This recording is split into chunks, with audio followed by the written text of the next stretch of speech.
Hello everyone, welcome to another video. You join me here on the good old M25 again. It's a bit of a different video today because we're literally looking at one person pretty much the whole video of just how many mistakes one person can make. So we want to keep an eye on that red car as well. He's not the main person we're looking at though. So I just speed it up here now so you can get to see that we're going up the slip road. This is behind me just before I get to that slip road. Obviously you get the usual idiots of leaving it so late to get in. He's not the only one.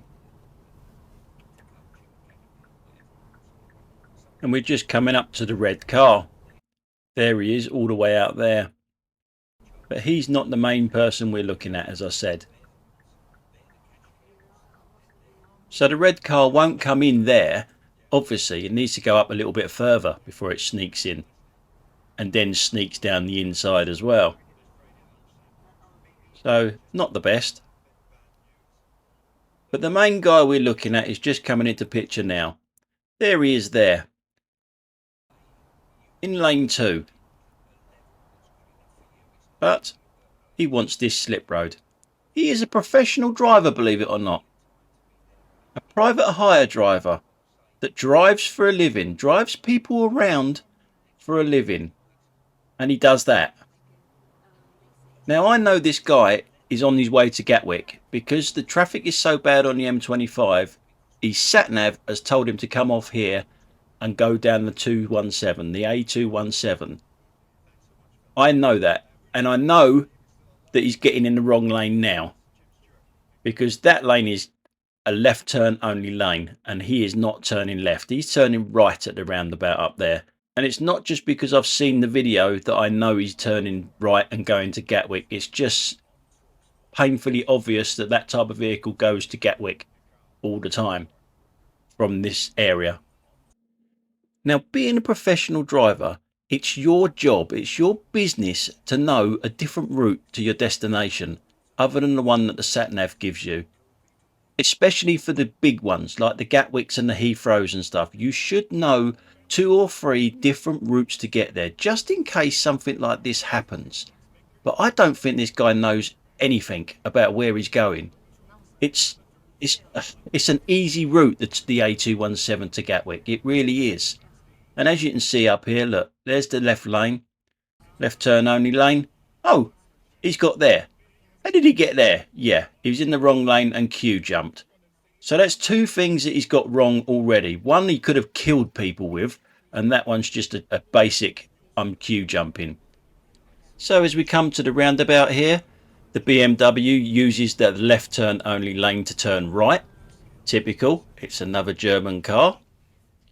So as we come to the lights, I will try and speed this up at lights and stuff like that so it's not too boring for you. So the lights to go green, we go. Straight away, the private hire driver, the professional driver, goes into the wrong lane because he doesn't want that lane. You can get to Gatwick that way, but it's a bloody long way round. You want to stay in the A217 lane, which is the lane that I'm in. But as luck would have it, for him anyway, there's something up in my lane there's people cutting the grass and they've blocked off this lane. So he got away with one there, but I'm still giving that down as a mistake. He's in the wrong lane, so that's 3. The 4th one that we're going to be looking at now is how close he gets to that car in front of him. He's braking distance. Now this is a very, very steep hill. It probably don't show it that well on here, but it's really steep. And at times you can't even see the car in front of him. He's that close. So that's number 4. And this one again is another dangerous one. And as you can see, he's that close. You cannot see the car in front of him. He's given him no braking distance whatsoever. And obviously he's always on the brakes all the way down the hill because he's that close to him. Stupid driving. You'll see him in a second. He actually backs off a little bit so you can actually see the car in front. But even then, that is still too bloody close. It's stupid. Heavy on the brakes because it goes from 40 to 30 in a minute as well. And I know I keep saying it, but he is supposed to be a professional driver. He does this for a living. He takes the public round that pay him good money to be driven round like that. So as we come round this bend here, I'm going to let this car go. He wouldn't be able to let that car go because he's too close to the other one. Braking distance is a problem. But we don't lose track of the private hire because this guy turns left anyway. We'll speed it up now until we get to the next one. Obviously we're in traffic now, so he can't do anything wrong in traffic, can he? No, he doesn't. That wasn't a loaded question, by the way.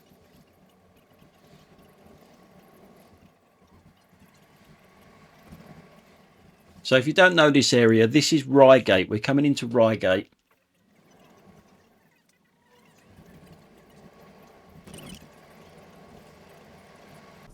So as we come into Ryegate now, it's all one way round here. As it goes round two bends, this bend and the other bend, we want to be in the middle lane. I know there's only two lanes here at the moment, but the lane that I'm getting into now breaks into two. So you want to be close to the line to be in it. He's obviously in the wrong lane.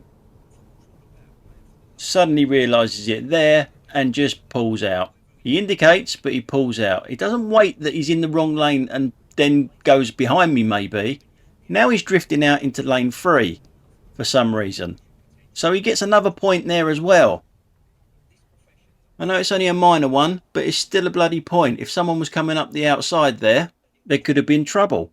And a lot of people will think, well, I'm being a bit harsh on him here. He is a professional driver, as I keep saying. He should be marked as a professional driver. So he shouldn't be making these basic mistakes all the time. So as we come round here, we're going to be turning left. There's a sign there saying it's going to Gatwick, turn left. Will he indicate? Will he hell? So he gets a point for that as well.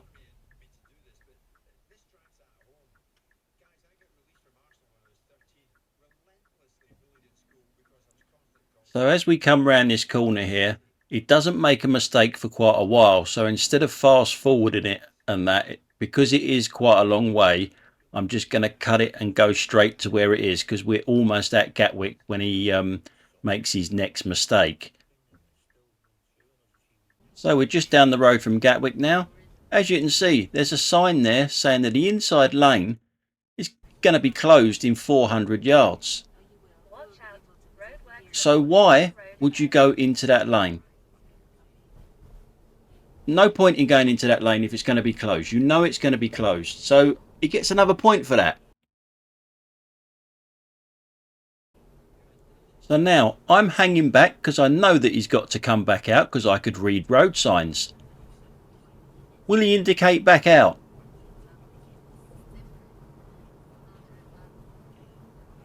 No, of course he won't. Another point, I think. Now I know some of you will be saying them last two were really harsh. He's just changed lanes and changed lanes. But indicate, and the first one you should never have moved over anyway. Not for 400 yards. So that's it. He did 9 mistakes. 2 of them were dangerous. 1 of them was deadly dangerous, the first one. So we're just following him into Gatwick here. He doesn't go to the same place as me. He goes off to the right here. And to top it off, when I actually drop off my passengers, just before I drop them off, they had a little pop at me for saying, why did it take so long? They don't look out of the windows and see traffic, and going that way saved them so much time. But I'm professional. I won't let you hear the conversation that we had. And then I look up and I see this orange car. I'm quite surprised no one's actually stuck a little stalk on the top of it, a green or brown stalk. Especially around Halloween time, you could look like a big pumpkin. Sorry, Lindsay. I know you got an orange car on order, but at least I've given you an idea for Halloween. Anyway, that's it for today, guys. Thanks for watching. I'll see you on the next one. Bye for now.